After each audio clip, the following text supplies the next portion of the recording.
Many years ago, there lived a rich, powerful Tsar. Tsar Vislav had three sons, each very different to the other two. Tsar Vislav had something else precious to him too. In the glorious grounds which surrounded his great palace, there was a beautiful orchard.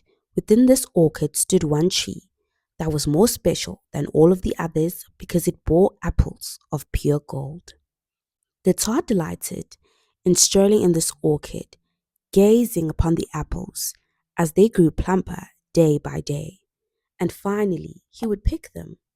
Only he was permitted to pick the ripened golden apples, and should a golden apple fall to the ground while the Tsar was not present, he allowed only Eric, his trusted old gardener, to pick it up and bring it to him immediately.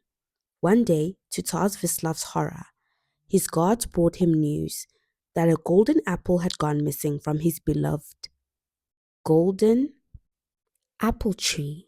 The Tsar was filled with rage to think that someone had dared to steal one of his apples, and his anger was directed towards the guards for the breach of security. "This must never happen again," bellowed the Tsar. "The culprit must be caught and punished. Bring me my sons and my gardener."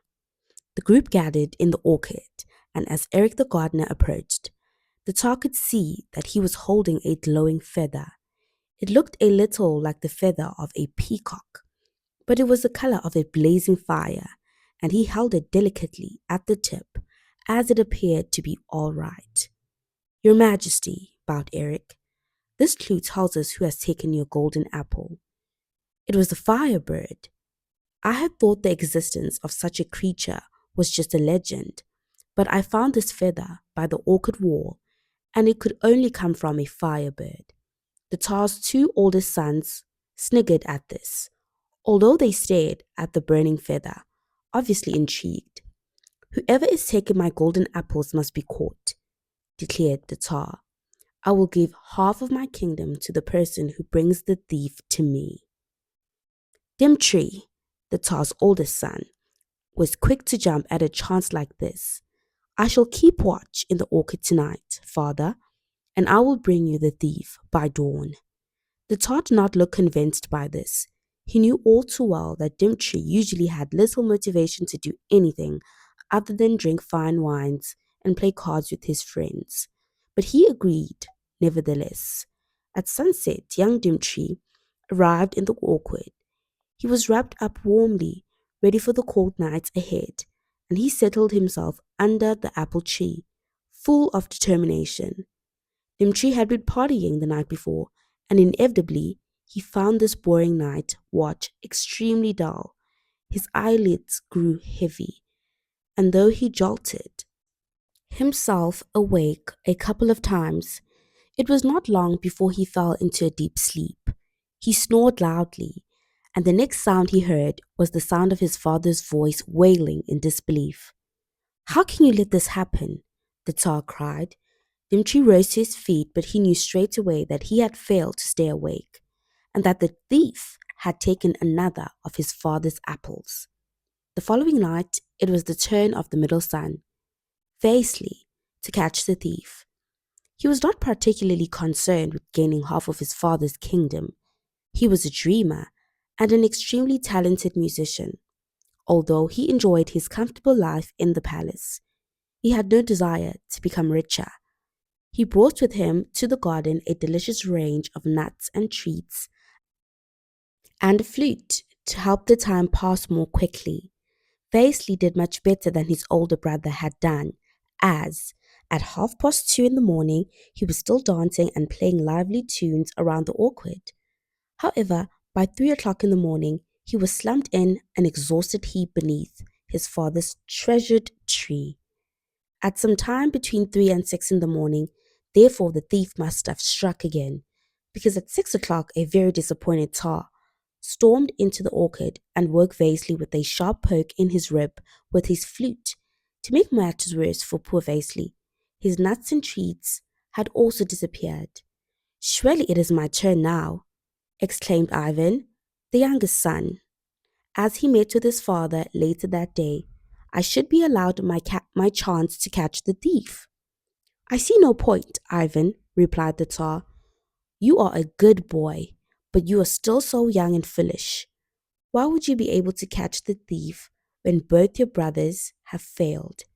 Well, I can assure you, began the strong willed prince, and his father was already waving him away, with a look of annoyance on his face. Ivan made up his mind to keep watch that night in the orchard. At first, he settled himself beneath the apple tree, but it soon became obvious to him he was far too comfortable there and that he would surely fall asleep just as his brothers had done. He decided therefore to climb up into the branches and to keep watch from there. The night felt long, and at times Ivan longed to close his eyes just for a minute. However, he resisted, and he was duly rewarded, for at about 3:30 the whole orchard suddenly lit up. With a soft rosy orange hue, Ivan was sure that the sunrise had already arrived. He felt a sensation of warmth on his cheeks.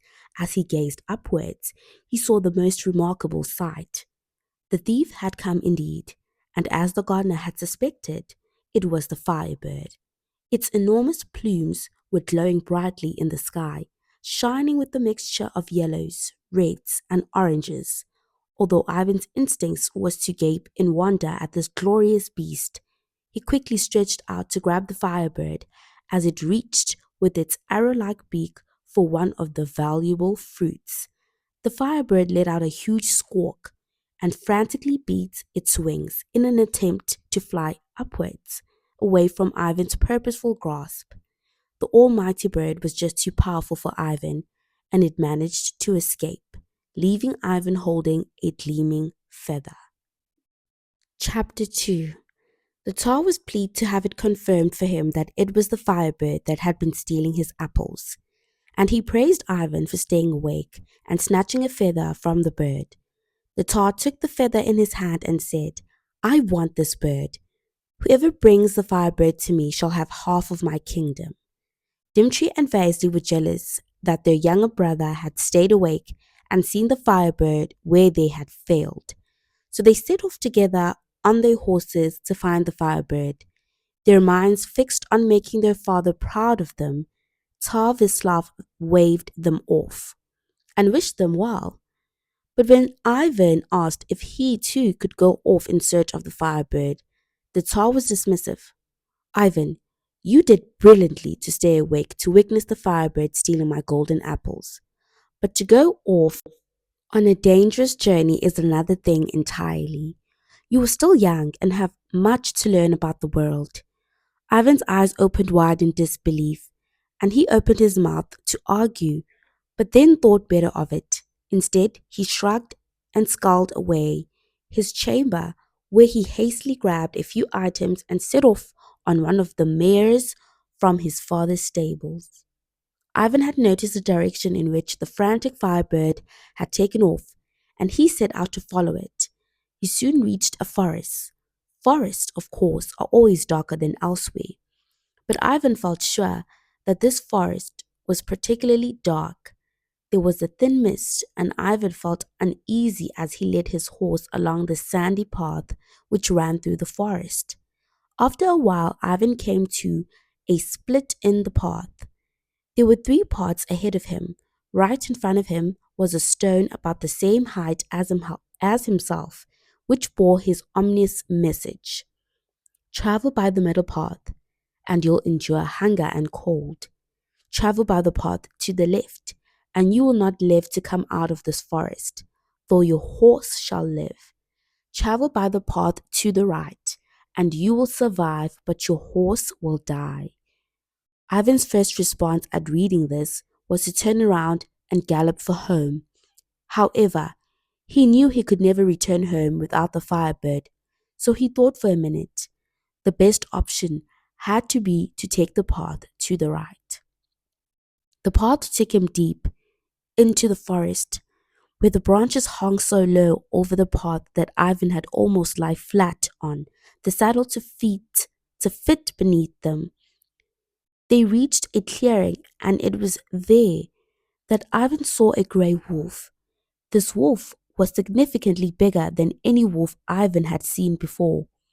His horse obviously sensed the danger as she stood on her hind legs, throwing Ivan to the ground. Before the horse could flee, the wolf swiftly pounced and, to Ivan's amazement, consumed the poor horse in just a couple of mouthfuls. The wolf looked at Ivan curiously, licking his lips. Ivan stared back at the wolf defiantly, then began to continue his way on foot. The wolf jogged along behind Ivan, caught him up, and then, to Ivan's surprise, spoke to him. "You are a brave young thing. You did not flinch when I came near you. What brings you to my forest?" Ivan stopped walking, looked the wolf straight in the eye, and said, "I am here to chase the Firebird. Do you know where I might find it?" "As it happens, I do," replied the wolf. "Look, I am sorry that I ate your horse. If you climb on my back, I will take you to the Firebird." Without a moment's hesitation, Ivan leaped onto the wolf's back, holding tight as he had a feeling this was not going to be a gentle ride. Sure enough, the wolf took off at a terrifying pace, galloping through the dark forest and then out from the trees and into the open countryside.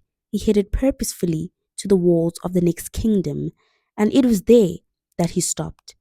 The wolf was not a bit out of breath. He spoke calmly and sternly to Ivan as he climbed off his back.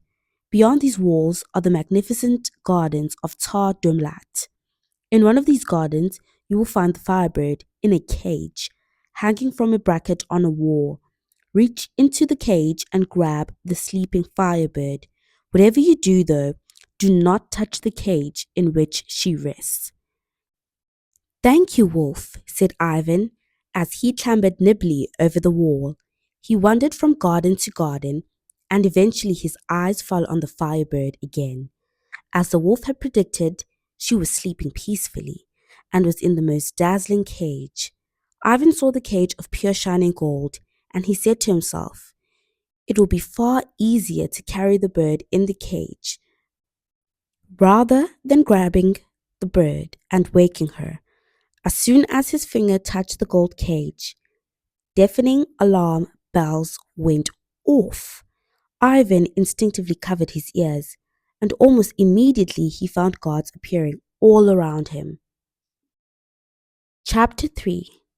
Ivan's arms were tied together with rope, and he was taken in front of Tar Dolmat. The Tar looked Ivan up and down, and quizzically, he didn't say anything for a very long time, and then finally he spoke very softly. "Why did you try to steal my Firebird?" Ivan's heart was racing as he replied, "The bird was stealing the golden apples from my father's apple tree. I was sent to track down and capture the thief." Tar Dolmat stroked his chin slowly. "I see. Who is your father?" "My father is Tar Vislav," replied young Ivan, still very fearful of what his fate might be. The Tar made Ivan very uneasy, even though he spoke so calmly. "I should throw you into my dungeon. You know what? You are a prince. However, and you were doing as your father asked. So here is my decision. You do a favor for me, and not only will you be spared from imprisonment, but I will also give you my Firebird." Ivan let out a big sigh. "Why, of course, Tar Dolmet. Thank you so much. Name your favor. Bring me the horse with the golden mane, and you shall have your Firebird," said the Tar. And with that, he left the room, leaving his guards to untie and release Ivan. Once Ivan was free of the guard's grasp, he did not look back. He ran across the gardens and hurtled back over the wall, landing in front of the grey wolf, who was waiting patiently for him. "I heard the alarm bells," commented the wolf knowingly. "Yes, I'm afraid I," began Ivan. "Touch the gold cage," finished the wolf, shaking his head. "Well, yes, I did. But luckily the Tar will still give me the Firebird if I can bring him the horse with the golden mane." "Do you know where I might find it?" asked Ivan. The wolf did not hide his disappointment in Ivan, but he agreed to help him find the horse with the golden mane. Once again, Ivan climbed onto the wolf's back, and the pair sped away from the walls of Tar Dolmat's kingdom. They traveled around lakes and over fields until they reached the stables of Tar Alfron. Ivan climbed off the wolf's back and awaited the wolf's instructions. The wolf spoke in a hushed voice. Inside the stables, you will find the horse with the golden mane. On the wall of the stable, you will see its bridle. Please be aware, Ivan, that this bridle is studded with the most magnificent jewels and treasures. But you must not touch it. Whatever you do not touch the bridle. I've learned my lesson, Wolf, remarked Ivan, and he thanked his friend and crept into the royal stables. The horse was easy to find and was willingly led away by Ivan. The precious bridle was so tempting to Ivan that he could not resist taking a moment to gaze its beauty. Unwittingly, the prince must have touched the bridle because suddenly loud alarm bells filled the air. The stables were swiftly filled with the stable hands, who wrestled Ivan to the ground and then marched him to their master. Tar Alfron was aggressive in his nature, as Tar Dolmat had been calm. His face was bright red, and he bared his teeth as he raged at Ivan. Who are you? Who has dared to take my horse and bridle? I am Prince Ivan, son of Tar Vislav, explained Ivan, feeling sure that his luck had now run out. Although the Tar was evidently still enraged, he listened to Ivan's explanation. You do not take what is not yours, boy, roared the Tar. However, as it happens, I need you to do something for me. You bring me Princess Helena from kingdom over the mountains, and not only will you walk free, but I shall give you my horse with the golden mane. Ivan readily accepted the quest and sprinted speedily out of the Tsar Alfron's palace and back to the stables, where he found the wolf lurking in the shadows. Ivan, you have been an utter fool, lectured the wolf. My instructions were very clear, and yet you have landed yourself in trouble again. I know. I'm sorry, replied Ivan. I need your help again. Please, wolf. This time I need to find Princess Helena. The wolf despaired at what a foolish and impulsive youth the prince had been, but he could not help but like him. Get on my back, he growled. From now on, we are doing things my way. Over the ice-capped mountains they flew, and then down into a valley, where the wolf stopped again at the walls of a kingdom. Here, my friend, you shall stay, instructed the wolf. I will fetch Princess Helena myself this time. It seemed that no sooner had the wolf left Ivan than he had arrived back, holding the princess loosely in his jaws. She had been sleeping but began to stir. Do not be afraid, soothed Ivan. You are safe with us. Ivan could not take his eyes off the beautiful Princess Helena, and he helped her onto the back of his wolf, with him before the wolf shot off again over the mountains to deliver Princess Helena to Tar Alfron as they had promised they would.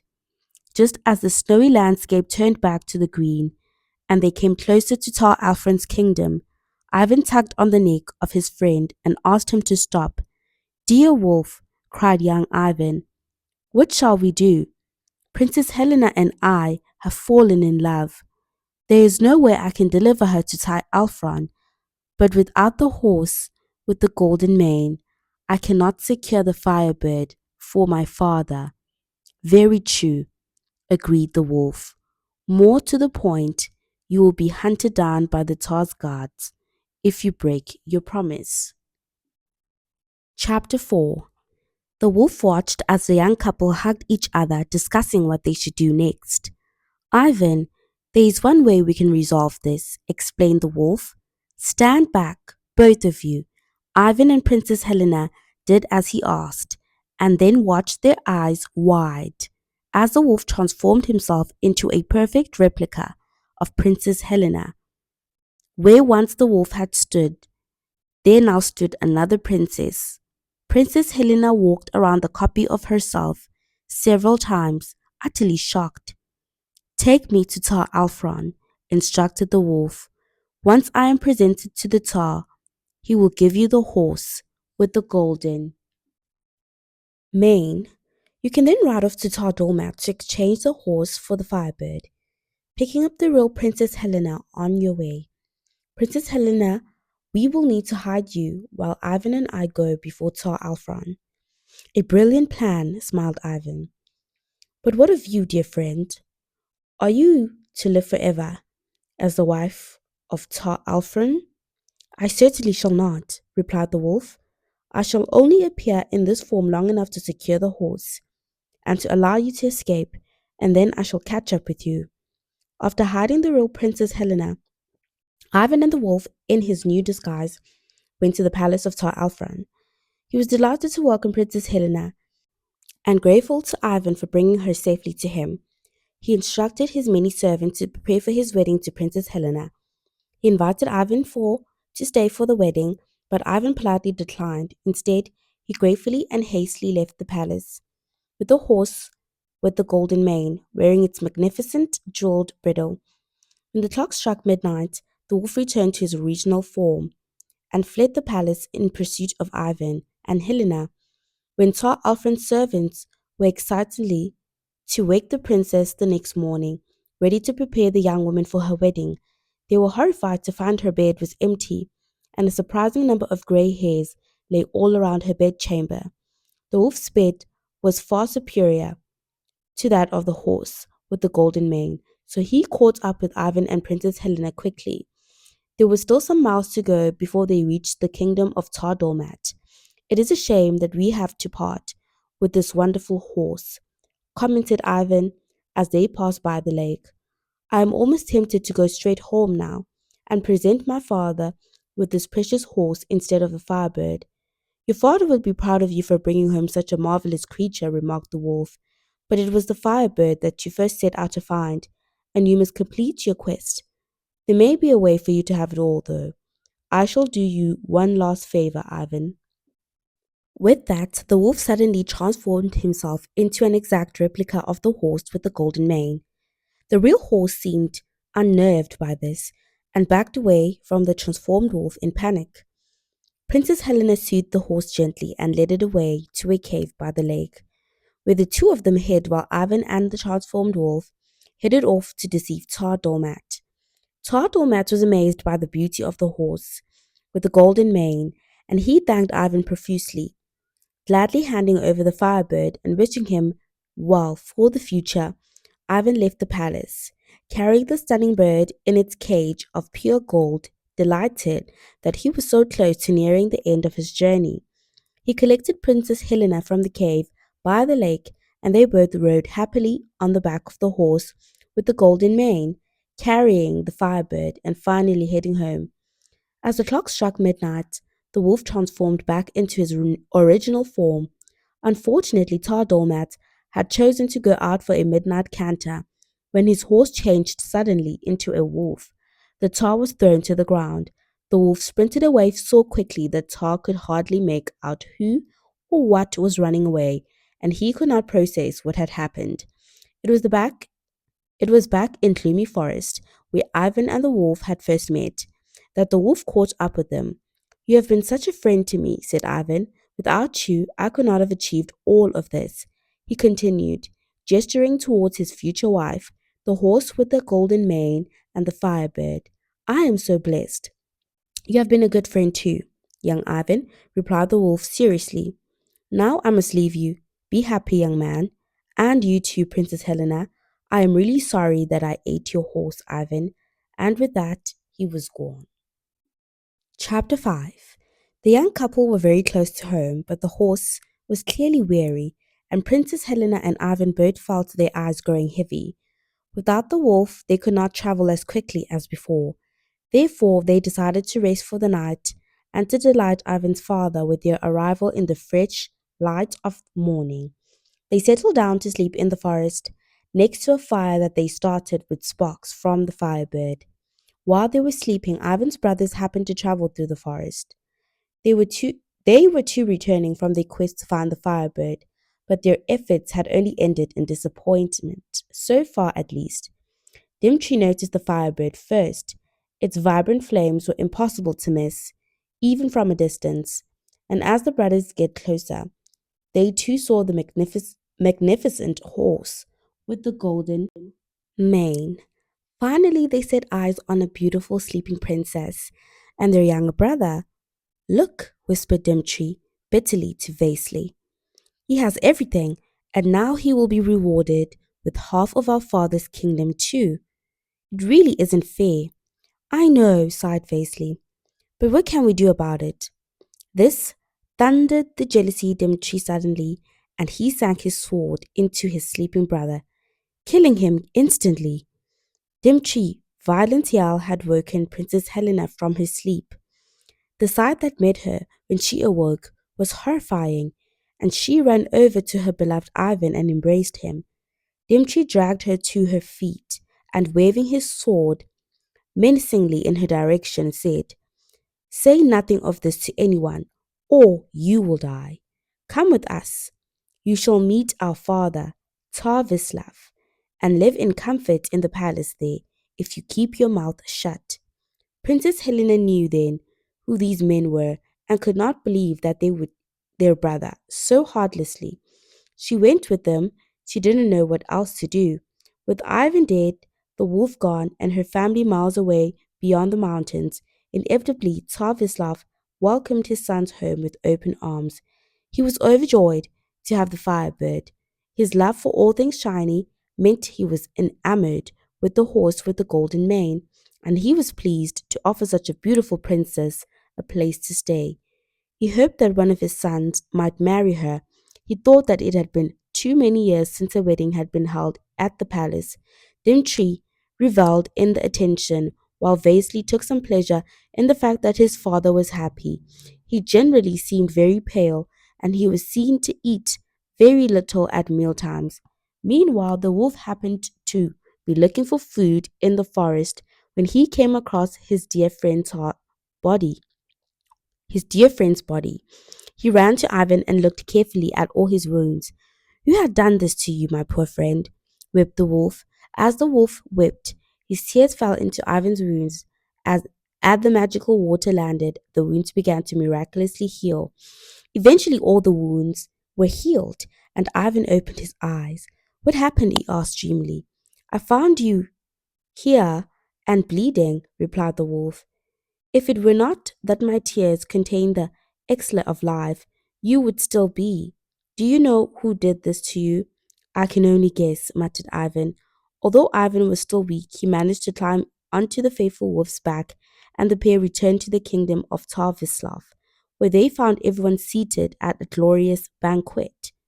The look of horror and fear in Vasily's eyes when he saw him told Ivan all he needed to know.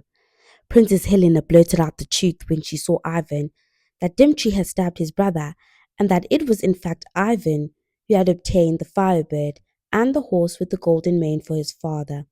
Tsar Vislav was horrified that Dimitri and Vasily had done such awful things, and they were sent to the dungeons. He hugged Ivan and praised him for his bravery. Princess Helena and Ivan were immensely relieved to see one another again. They clung to one another, and the Tsar was delighted to offer his blessings for their marriage. Some weeks later, the pair were married in joyous celebration.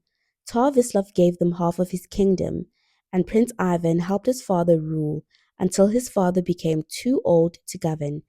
Although the horse with the golden mane was the Tsar's most treasured thing until the day he died, he gave Ivan the Firebird. Princess Helena said she could not bear to see such a splendid creature in a cage, and so they set the Firebird free to live in the forest. Although it often visited the kingdom, and all who saw it delighted in its beauty. And what became of the grey wolf? After the wedding, he disappeared, and Ivan never saw him again.